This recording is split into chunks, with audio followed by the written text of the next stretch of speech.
السلام عليكم ورحمة الله وبركاته. نشرة جديدة من قناة أرقام رياضية، مرحبا بكم.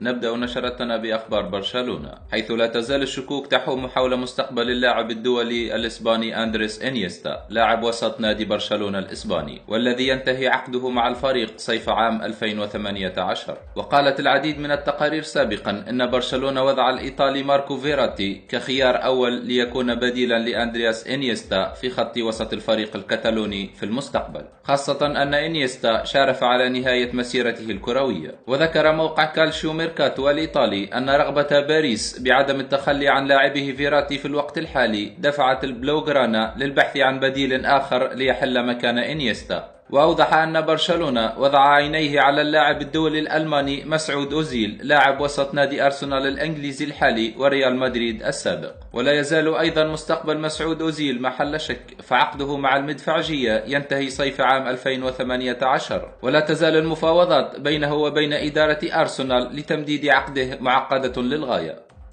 وننتقل إلى أخبار ريال مدريد، حيث يبدأ أن رئيس الريال فلورنتينو بيريز تعلم جيدا من درس خسارة المهاجم البرازيلي الشاب نيمار من صفوف نادي سانتوس، حيث انضم إلى غريمه التقليدي برشلونة ليصبح واحدا من أفضل لاعبي العالم في الوقت الحالي. وكان برشلونة بقيادة رئيسه الأسبق ساندرو روسيل قد تفاوض بشكل مبكر لحسم التعاقد مع نيمار، وهو ما قرر القيام به فلورنتينو بيريز، حيث تفاوض مع فينيسيوس جونيور وأقنعه بالانضمام إلى صفوف ريال مدريد قبل أكثر من عام من بلوغه السن القانوني في يونيو 2018 المقبل. وأكدت صحيفة موندو ديبورتيفو المقربة من برشلونة أن النادي تعرض للخيانة من قبل وكلاء فينيسيوس جونيور لاعب فلامينغو. وعلمت الصحيفة أن وكلاء اللاعب تواجدوا في برشلونة منذ أسبوع، وتم الاتفاق على تفاصيل الصفقة مع دفع 30 مليون يورو لنادي فلامينغو للتعاقد مع اللاعب بشكل رسمي. كما أعرب فينيسيوس جونيور عن حلمه باللعب في صفوف برشلونة. وكانت المفاجأة أن وكلاء اللاعب قرروا عقد جلسة أخرى مع مسؤولي ريال مدريد الذين منحوا اللاعب عرضا أكبر من الناحية المالية، مع رفع العرض لنادي فلامينغو إلى 40 مليون يورو لتحسم الأمور ويتمكن ريال مدريد من خطف اللاعب بداية من صيف 2018 المقبل.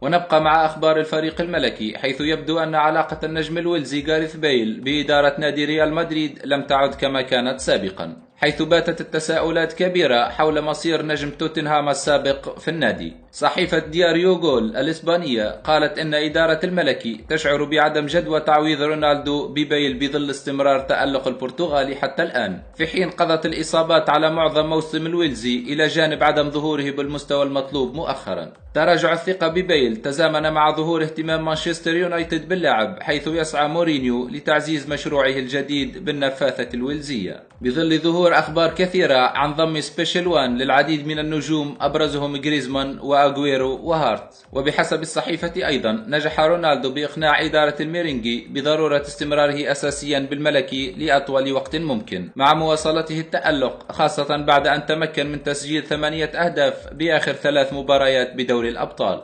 ورغم سعي بيل للبقاء بمدريد، إلا أن مستواه البدني بالفترة القادمة قد يلعب دورا كبيرا بتحديد رغبة الإدارة حول ما إذا كانت ترغب باستمرار الويلزي أو أنها ستوافق على بيعه لمانشستر يونايتد.